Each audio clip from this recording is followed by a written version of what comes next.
বাংলাদেশে কিন্তু শীত চলে আসছে এবং শহরে যারা আছি তাদের কিন্তু শীতটা কেমন এটা বুঝতে পারছি না। গ্রামগঞ্জে প্রচুর পরিমাণে ঠান্ডা পড়ে গিয়েছে, মানে এতটাই ঠান্ডা, কুয়াশা তো পড়েই, তো সোয়েটার ছাড়া আসলে চলাচল করাটা দুষ্কর হয়ে দাঁড়িয়েছে। আমি আজকে একটু ভিতর দিকে গিয়েছিলাম, দেখলাম যে এখানে আসলে প্রচুর ঠান্ডা। আমাদের সকলেরই কিন্তু গ্রামে আত্মীয় স্বজন থাকে, গ্রামে কেউ না কেউ থাকে। দেখবেন এর মধ্যে কিছু বয়স্ক লোকও থাকে, যারা যারা আছে আপনার কি বলে একটু দারিদ্রতার নিচেই বসবাস করে, যাদের একটা কম্বল কেনার সামর্থ্য থাকে না বা ভালো একটা সোয়েটার কেনার সামর্থ্য থাকে না। ইভেন তারা কিন্তু এই শীতের মধ্যে অনেক কষ্ট করে।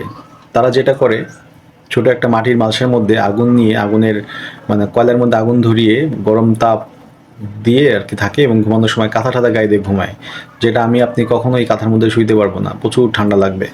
তারা কিন্তু এই ঠান্ডাটাকে কি মানে ফেস করে। তো আমি বলতে চাচ্ছি যে আপনারা আপনাদের যে যার পজিশন থেকে, আপনাদের যদি এরকম কোনো আত্মীয় স্বজন থাকে, চেষ্টা করবেন তাদেরকে একটা ভালো শীতের জামা কিনে দেওয়ার জন্য, যাতে যে ঠান্ডাটা পড়ে সেই ঠান্ডা যাতে তারা আক্রান্ত না হয়ে যায়, মানে অসুস্থ হয়ে না পড়ে। আর আর শীতের পোশাকের পাশাপাশি যদি একটা করে কম্বল কিনে দিতে পারেন, তাহলে তো মানে মানে কি বলবো এটাকে 5 স্টার, মানে ভালো, এটা খুবই ভালো। দেখেন, আপনি শহরে থাকেন, আপনি ঠান্ডার মধ্যে কম্বল গায়ে দিয়ে ঘুমান, আপনি গরমকালে এসি ছেড়ে ঘুমান, এটা যে যে শান্তিটা আপনি পাচ্ছেন, কিন্তু যখন আপনার দ্বারা কেউ একজন খুব কমফোর্টে থাকবে, খুব বেশি ঠান্ডার ভিতরে, খুব শীতের ভিতরে, খুব আরাম করে কম্বল পেঁচিয়ে ঘুমাবে, এটা যখন আপনি দেখবেন এবং ওই লোকটা এত আরামে আছে শুধুমাত্র আপনার অল্প কিছু ত্যাগের কারণে, তখন দেখবেন আপনি যে মানসিক শান্তিটা পাচ্ছেন, সেটা আসলে ওই যে আপনি এসি রুমে যে ঘুমান সেই সাথে, সেই ঘুমের সাথে এই ঘুমের এই শান্তির মিলবে না। মানে মানুষকে দান করাতে হচ্ছে বড় শান্তি, প্রশান্তি।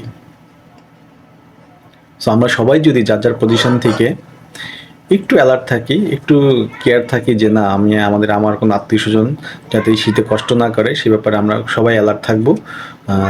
আমরা আমরা যতটুকু সমর্থ মতো যেটা পারি সেটা হচ্ছে শীতের পোশাক কিনে দিব বা একটা কম্বল কিনে দিব। খুব দামি বেশি কম্বল কেনার দরকার নেই, কম দামের মধ্যে ভালো পাওয়া যায়, কমফোর্ট কিনে দিতে পারি।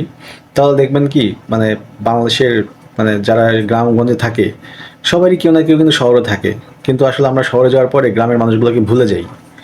হ্যাঁ, কোনো খোঁজখবর রাখি না, শীতের মধ্যে কেমন আছে, গরমের মধ্যে কেমন আছে, কোনো খোঁজখবর রাখি না। যদি আমরা এই কাজটা করতে পারি, এই শীতে অন্তত, এই 2024 এই ডিসেম্বরে জানুয়ারির মধ্যে যে শীতটা পড়বে, এই শীতে যদি আমরা সবাই যার যার পজিশন থেকে আমাদের আত্মীয় স্বজনকে একটু সহযোগিতা করি, একটু পাশে গিয়ে দাঁড়াই, তাহলে দেখবেন সবাই মিলে থাকতে পারবো। আর সবাই মিলে ভালো থাকার মধ্যে যে আনন্দটা, সেটা আসলে মানে স্বর্গীয়। এটার ফিল আসলে এটা এক্সপ্লেন করার মতো কিচ্ছু নাই। সবাই ভালো থাকবেন।